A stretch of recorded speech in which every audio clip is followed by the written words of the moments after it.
નમસ્કાર, આધ્યાત્મિક મહાશક્તિમાં હું મોનાલી સોની આપ સૌનું સ્વાગત કરું છું। આપણા જે વડદાદાઓ છે, વડીલો છે અને પુરાણોમાં પણ ઘણી બધી એવી વાતો છે જે આપણે પ્રાચીન કાળથી કરતા આવ્યા છે। આપણને નથી ખબર કે શા કારણે પણ આજે પણ આપણે તે કાર્યો કરીએ છીએ। ઘણીવાર આપણને એવું લાગે કે આ કાર્ય કોઈક ને કોઈક અંધશ્રદ્ધા છે અથવા તો તેનું વૈજ્ઞાનિક રીતે કોઈ સચોટ કારણ નથી, તે માટે આપણે કરી રહ્યા છે। પરંતુ જ્યારે આપણા પૂર્વજો છે તેમણે કેટલાક નિયમો, કેટલાક કાર્યો જે આપણને સૂચવ્યા હતા, જે આપણે નિયમિત રીતે કરતા આવ્યા છે, તેની પાછળ જ્યોતિષશાસ્ત્રની દ્રષ્ટિએ અને વૈજ્ઞાનિક શાસ્ત્રની દ્રષ્ટિએ કોઈક ને કોઈક સચોટ કારણ અવશ્ય રહેલું છે। ત્યારે આપણે જાણીએ કે શા કારણે એવા કેટલાક કાર્યો આજે પણ આપણે કરીએ છીએ, પરંતુ તેનું તથ્ય આપણને ખબર નથી કે શા કારણે આપણે તે કાર્ય કરીએ છીએ। આપણે જ્યારે કોઈ પણ ધાર્મિક સ્થળ ઉપર જઈએ છીએ, જ્યારે આપણે કોઈ નદી જોઈએ છીએ, કોઈ પણ એવું કુંડ જોઈએ છે, ત્યારે આપણે તેમાં રૂપિયાનો કોઈ પણ એક સિક્કો અવશ્ય નાખીએ છીએ।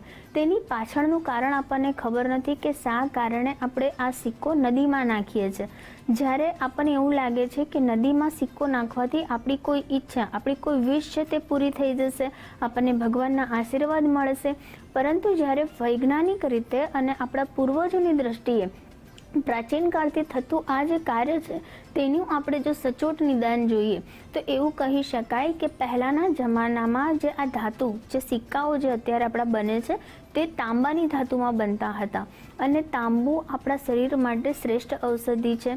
એવું કહી શકાય કે તાંબાના વાસણમાં પાણી પીવાથી આપણા શરીરની પાચન ક્રિયા સારું બને છે, આપણા શરીરમાંથી જે પણ ઝેરીલા તેવા તત્વો છે તે બહાર નીકળી જાય છે।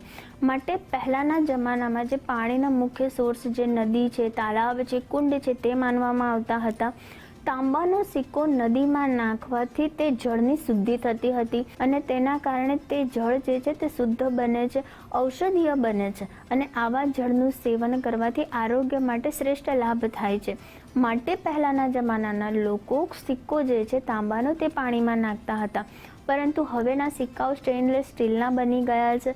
તેને પાણીમાં, નદીમાં નાખવાથી કોઈ પણ પ્રકારનો લાભ નથી થતો, પરંતુ માત્ર ને માત્ર પ્રાચીન પરંપરાઓને આધીન તેને આપણે જોતા આવ્યા છે અને તેને આજે પણ આપણે અનુસરીને આપણે રૂપિયાનો સિક્કો નદીમાં નાખીએ છીએ। ત્યારબાદ આપણે વાત કરીએ તો આપણે બે હાથ જોડીને નમસ્કાર લોકોને કરીએ છીએ। જ્યારે પણ આપણે કોઈ પણ નવા વ્યક્તિને મળીએ છીએ ત્યારે આપણે નમસ્કાર કરીએ છીએ। તેની પાછળનું વૈજ્ઞાનિક કારણ અને જ્યોતિષીય કારણ આપણે જોઈએ તો આ કોઈ અંધશ્રદ્ધા નથી, આ કોઈ નિયમ નથી, પરંતુ જ્યારે આપણે કોઈ પણ ધાર્મિક સ્થળોએ જઈએ છીએ, કોઈ પણ ભગવાન કે કોઈ પણ દેવીની સમક્ષ જઈએ છીએ, ત્યારે આપણે તેમને બે હાથ જોડીને નમન કરીએ છીએ, તેમના આશીર્વાદ પ્રાપ્ત કરીએ છીએ અને તે જગ્યાની ઉર્જા જે છે તે આપણી અંદર સમાવેશ થાય છે। આપણા જે શરીર જે છે તે પંચમહાભૂતોનું બનેલું છે અને આપણા જે આ બે હાથની હથેળી છે તેમાં સંપૂર્ણ ઉર્જા સમાયેલી છે। જ્યારે પણ તમે તમારા હાથને આમ રબ કરશો ત્યારે પણ તમારા હાથમાં તમને એક પ્રકારનું બાષ્પ એટલે કે એક પ્રકારની ઉર્જા તમને વધતી હોય તેવું જોવા મળે છે।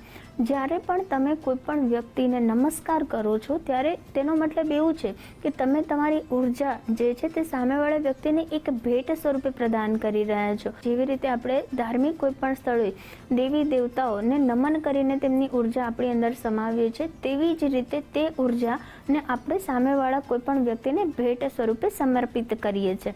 માટે નમસ્કારને ખૂબ જ વિશેષ રીતે એવું કહેવામાં છે કે આદરણીય, એક સત્કારની ભાવના તરીકે આપણે સામેવાળાને અર્પણ કરીએ છીએ। હિન્દુ પરંપરાઓ અનુસાર જે સ્ત્રીઓ જે છે તે પગમાં પાયલ પહેરે છે અને તેમના આંગળીઓમાં બીછી પહેરે છે, એટલે કે માછલી જેને ગુજરાતીમાં કહેવામાં આવે છે તે પહેરે છે, જે ચાંદીની ધાતુમાંથી બનેલી હોય છે। એવું કહેવામાં આવે છે કે સ્ત્રી જે છે તેના હોર્મોન ઇમ્બેલેન્સ જ્યારે થાય છે ત્યારે તેને કંઈક ને કંઈક ગાયનેકોલોજિસ્ટ સંબંધિત તેને પ્રોબ્લેમ તેના શરીરમાં થવા લાગે છે અને તેના હોર્મોન અસંતુલિત થવાને કારણે પણ તેને તણાવમાં પણ વધારો થાય છે, તેનું માસિક ચક્ર છે તેમાં પણ તેને કોઈક ને કોઈક અવરોધ ઉત્પન્ન થાય છે। તો આ પ્રકારની સમસ્યાઓમાંથી બચવા માટે દરેક સ્ત્રીએ પોતાના પગમાં પાયલ અને પોતાની આંગળીઓમાં જે છે તે માછલી એટલે કે વીછી ધારણ કરવું જોઈએ। આ ધારણ કરવાથી તે લોકોને જે હોર્મોનલ સમસ્યા છે તે તેની અંદરથી દૂર થાય છે। જ્યારે આપણે આગળ વાત કરીએ તો દરેક વ્યક્તિ, જે હિન્દુ વ્યક્તિ છે, તે પોતાના મસ્તિષ્ક ઉપર તિલક અવશ્ય લગાવે છે. પ્રાચીન કાળથી આપણા પૂર્વજો, આપણા વડીલો, આપણા ગુરુઓ દ્વારા આપણને આ તિલક કરવાની પ્રથા અનુસરવામાં આવી હતી. તિલક જે કહેવાય છે કે આપણા શરીરનું ઉર્જા બિંદુ જે છે તે આપણું ત્રિનેત્ર એટલે કે જ્ઞાન ચક્ર ઉપર રહેલું છે. જ્ઞાન ચક્ર, જ્યારે તમે કોઈ વસ્તુને જોતા નથી છતાં પણ તે વસ્તુનો તમને આભાસ થઈ જાય છે. કોઈ પણ વસ્તુ કે જે તમારા માટે સારી છે, ખરાબ છે, તેનો અહેસાસ તમને થઈ જાય છે. તો જ્ઞાન ચક્ર જે છે તે તમારું ખૂબ જ એવું કહેવાય કે ઉર્જાનું ખૂબ જ પ્રબળ એવું બિંદુ રહેલું છે. જ્યારે તમે તમારા કપાળ ઉપર તિલક કરો છો ત્યારે તે જે ઉર્જા છે તે વધારે એકત્રિત થાય છે. તે ઉર્જાનું બિંદુ જે છે તે પ્રબળ બને છે. જ્યારે કોઈ પણ વ્યક્તિ તમને મળવા આવે છે ત્યારે તેનું ધ્યાન જે છે તે તમારા તિલક ઉપર પડે છે અને તિલકના કારણે તે તમારી વાતોને આકર્ષે છે. તમે તેને મોહિત કરી શકો છો. તમારી વાત તે ધ્યાનથી સાંભળી શકે છે. માટે પણ એવું કહી શકાય છે કે તિલક કરવું પહેલાંના જમાનાથી ખૂબ જ વિશેષ માનવામાં આવે છે. સાથે સાથે તમે હળદરનું તિલક, કેસરનું તિલક, કુમકુમનું તિલક કે પછી ચંદનનું તિલક વગેરે જેવા દ્રવ્યોથી તમે જ્યારે તમારા મસ્તિષ્ક ઉપર તિલક કરો છો ત્યારે તમારો જ્ઞાનેન્દ્રિય જે છે તેમાં તેજમાં વધારો થાય છે. માનસિક રીતે તમારો તણાવ ઓછો થાય છે. તમારી બુદ્ધિ ક્ષમતા વધે છે. તે માટે પણ આપણા પ્રાચીન પૂર્વજોથી, આપણા ગુરુઓથી, ઋષિમુનિઓથી તિલકની પ્રથાને ખૂબ જ શુભ માનવામાં આવે છે. ત્યારબાદ આપણે જોયું છે કે મંદિરોમાં ઘંટ લગાવવામાં આવ્યા છે. સવાર સાંજની આરતીમાં ઘંટ વગાડવામાં આવે છે. આપણે જ્યારે મંદિરમાં ભગવાનના દર્શન કરવા જઈએ છીએ ત્યારે પણ આપણે ઘંટનાદ કરતા હોઈએ છીએ. જ્યારે આપણે સ્વર નાડી, સ્વર વિજ્ઞાન વિશેની જ્યારે આપણે વાત કરીએ છીએ ત્યારે એવું કહી શકાય કે અમુક પ્રકારના પવિત્ર જે નાદ છે, જે સ્વર છે, તે આપણી ઉર્જામાં વધારો કરે છે. માનસિક રીતે આપણને શાંતિ આપે છે. આપણી પવિત્રતામાં વધારો કરે છે. જે કેટલાક એવા સૂક્ષ્મ કણો છે, જે કેટલાક એવા સૂક્ષ્મ બિંદુઓ છે જે આપણા શરીરમાં તેજ કરે છે, જેને જગાડવાની જે પ્રક્રિયા છે તે આ ધ્વનિ દ્વારા ઉત્પન્ન થાય છે. મંદિરમાં જ્યારે શંખનાદ થાય છે અથવા તો ઘંટનાદ થાય છે તે એક પવિત્ર સ્વર છે જેની ઉર્જાથી આજુબાજુની જે પ્રકૃતિ છે તેમાં એક સકારાત્મક ઉર્જાનો પ્રવાહ વધી જાય છે અને તે આપણને આધ્યાત્મકતા સાથે વધારે જોડે છે. આપણા શરીરની જે 3 નાડી જે છે તે પિંગળા નાડી, ઈડા નાડી અને સુષુમ્ના નાડી, તેને તે એક્ટિવ કરે છે, તેને તે જાગૃત કરે છે.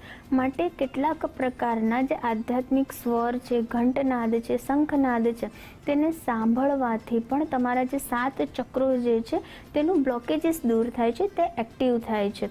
જેવી રીતે આપણા પ્રાચીન સમયમાં આપણા પૂર્વજોએ અલગ અલગ પ્રથાઓ આપણી સમક્ષ રાખી છે, તે પ્રથાઓ આજે પણ આપણને એટલો જ લાભ પૂરું પાડી રહી છે.